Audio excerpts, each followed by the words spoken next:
discuss working principle of reciprocating air compressor. In the previous class, we already discussed about what is air compressor, what are the industrial purpose, and your important of classification of your air compressor. Now we study a working principle, how air compressor should be worked. So this is a systematic diagram. It is given in your whiteboard of a reciprocating air compressor. This is also called a single stage reciprocating air compressor, because in the classification we have already classified single stage, multi stage, and single acting, and the one is a double acting. So this is a single stage, single acting reciprocating air compressor, which you have to explain in the working principle. So going through this working principle, first of all you will know what are the important parts and what are the terminology and how it will work. So in a IC engine, in the previous study, there is a cylinder is there is a piston is there, and there is a power stroke will be generated, and the engine should be moved. We are already studying.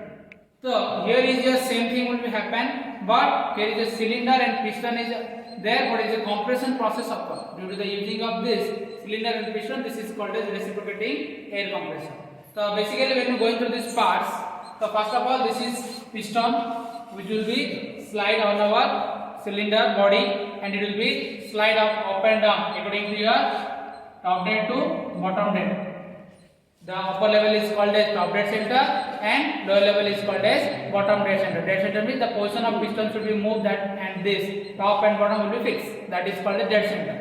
So it will be oscillate in this manner. The motion is called as reciprocating. That's why this is called as reciprocating air compressor. So this is the piston, and through the piston there is a connecting rod and a piston rod is there. Using this connecting rod there is a crank is there, and this is your hole. This is called as cylinder. This is called a cylinder, and this is your one is your inlet valve and the one is your discharge valve. This is the important parts in your drawing. So how will we work? So when you going through this working principle, first of all air should be inlet to the inlet valve. So this is your inlet valve open and discharge valve should be closed.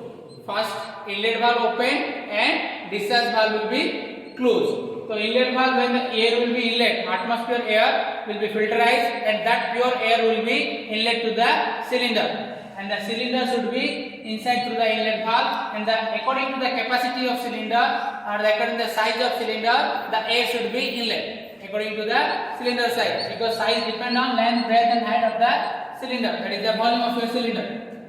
The air should be inlet. When the air should be inlet, the piston is in TDC position. It will be take downward to the TDC to BDC, and the crank with the connecting rod, the crank is there, and the crank will be take half rotation. This is, if you consider this is 360 rotation, then half rotation, the cylinder will be moved from TDC to BDC. After moving of cylinder TDC to BDC, when you are running a cylinder and the crank will be rotated half, then completely the cycle will be completed in your 360 degree. Another half rotation when occur, it will be moved from BDC to towards TDC. When the piston move from BDC to towards, already the inlet valve air will be inside, and after inlet valve and the inlet pressure occur, then the inlet valve should be closed and discharge valve will be closed. Clear? Then when it will be moved from downward to upward piston in this figure, when the downward to upward to the piston means the air should be consume some area. That air when you will compress, there is a initially when the inlet valve is open, the air has some P1, T1 and P1 temperature volume of your air. So initially pressure 1, temperature 1 is there. When you go through the inside, there is a P1 is there. When it will be compression occur means the piston move from BDC to TDC onward. Then obviously the phase changes P2, B2 and T2 of air. Here P1 is a pressure, T1 is your initial temperature, and B1 is your consumer air inside the cylinder. When compression occur means the P1, T1 value will be reached to P2, B2, T2 value. Here when up down will be occur from the piston to BDC towards TDC. Here is your air should be compressed. Air compressed means area should be decreases. Area should be decreasing, volume should be decreases. So B2 will be decreases. B1 will be more than B2. From first of all initial volume to the final discharge volume, the volume will be less. Obviously volume less, area should be less, pressure should be increases. So P1 is much more less than P2. P1 is your much more less than P2, and initial temperature when your collision between occur, there is a temperature increases of your air, and the pressure, volume, and temperature should be difference in your initial to final stage. So initial stage the pressure 1 T1 P1 in the normal condition, but when the final stage the volume decreases, pressure increases, and temperature increases. The discharge volume will be discharge air should be passed through the discharge valve and collect in a tank. In this way the working principle should be occur.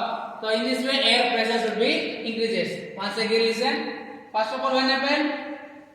Consider this is a cylinder and this is a piston, connecting rod, crank. This is the initial already discussed. When air will be inlet, there is a certain pressure, temperature, volume. It will be inside the cylinder. There is a initial condition. After when it will go from TDC to BDC piston, the cycle rotates half rotation of your crank. When it will cycle totally complete, the piston move from BDC to towards TDC. The consumer air should be compressed. That compressed air should decrease the volume and increase the pressure according to the relation between area. P is inversely proportional to area, so P is also inversely proportional to volume. So volume decreases, so pressure increases. That's why when the pressure increases, the pressure should be created through the molecule. The molecule collision will be increase the temperature also. So the pressure temperature increases in your discharge state, and the discharge valve will be opened and will be collected through the collecting tank. Then you can use this for your different purpose like industrial sector or domestic sector. So this is the working principle of your reciprocating air compression. Clear? Then what are the terminology or important terms work in your working principle? These are the important terms and terminology. How? Look at this. There is a 7 terms are there or 7 terminology is there. Number 1, that is the inlet pressure. Inlet pressure. What is inlet pressure? From this figure, when your pressure should be inside the cylinder, that is called as inlet pressure. Means the atmospheric pressure air should be inside the cylinder. That pressure is called as inlet pressure. Obviously, inlet pressure always minimum 1.013 bar or below 1 bar. This is the maximum because atmospheric pressure is 1.013 bar. Then second one is your discharge pressure. Discharge pressure means when after compression of your pressure air, after compression of air, the air should be discharge valve. This discharge will be occur. That time the pressure should be called as discharge pressure, and also called as discharge pressure is higher than your initial pressure. Third one is your compression ratio. Compression ratio means what? When the compression occurs, that ratio is called as compression ratio. Initial to the final, initial pressure to the final pressure, the ratio is called as compression ratio. So here is your final pressure is much more than P1, so P2 by P1 is called as pressure ratio.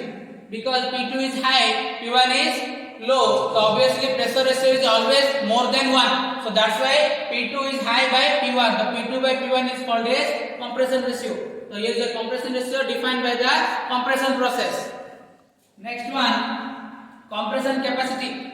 Compression capacity means what? When you are considering a vehicle or a compressor, there is a depend upon your cylinder size. Cylinder means cc. You have to calculate cc cubic centimeter for your IC engine. This is your capacity for your compression capacity, that is depend upon your cylinder size. So what is the cylinder size? That much amount of volume should be consumed. Means if your cylinder size, consider that the volume, the amount of volume should be 1 cc. Then 1 compression capacity, then the volume should be 1. When you will considering 2, the compression capacity is 2. In this way, what is the capacity of your cylinder? Means volume of your cylinder that depend on the capacity of your compressor. Means when one inside your cylinder, the inside cylinder area and volume, length, total length. Volume means area into length. The cylinder area with your displacement length, that is consumable as the volume of your cylinder. That much amount of volume of your cylinder is known as the capacity of your compressor. What is the amount of volume should be inlet through the initial stage? That consumer area or consumer volume is depend on your capacity. That is called as cc. For your air compressor, that is called as compression capacity. For your IC, that is called as cc, means cubic centimeter. In this way, we can define the cc. Next one, Another thing will be forgotten. The depend upon your CC, the size of your compressor also depend. If the cylinder size increases, the compression size will also increases. So using of your compressor's pressure high and your delivery discharge pressure should be high, the amount of quantity should be high, we can use the CC different manner according to your industrial purpose or anything your job doing workshop purpose, anything there. Next one is called as free air delivery. Fifth one is called as free air delivery. Free air delivery means what? What is the actual amount of volume should be discharged? We have practically know that when you consider it theoretically, the theoretical discharge means there is a area is your this much and the length is this much, that the volume of your capacity of a cylinder is your 1 centimeter cube. But actually when you considering, there is a clearance is there between your cylinder to body to the piston, there is a clearance volume is there. So when your actual volume you have to consider, definitely there is a difference between theoretical to actual. The actual volume of air should be delivered, that is called as free air delivery. Last 6 number one is your shift volume. Shift volume means what? As also called as stroke volume. Stroke volume means how much amount of stroke would be occur. When your piston move from initially TDC to BDC, that TDC to BDC length is called as stroke length. And the volume consumed is called as stroke volume, which will be dependent by V, that is a pi by 4 d square into L, whereas pi by 4 d square is the area of the cylinder and L is called as length of the stroke from TDC to BDC. That area and the length combined we can call as volume, that is called as stroke volume and also called as shift volume also. Next one is your last one, that is the mean effective pressure. The mean effective pressure nothing but what is the actual pressure created inside the cylinder, that is called as mean effective pressure. When we going through the mathematically mean effective pressure, MEP, mean effective pressure, that is MEP depend on by the amount of work done by the air compressor with respect to your stroke volume, W by Bs. This is called as mean effective pressure. So these are the 7 important terminology which are uses in your air compressor. Reciprocating air compressor. This is a reciprocating air compressor. Reciprocating we can discuss what how duly working principle occur and what are the important parts on your reciprocating air compressor. Then after what are the technical terms or terminology of your air compressor. There is 7 technical terms and terminology which are using. We can solve some numerical also and practically we need this. So this is all about your working principle and your important terminology for your air compressor. So next video we can discuss about your PB and TS diagram, how it will be working, will be cycle occur. We can discuss further video. Thank you.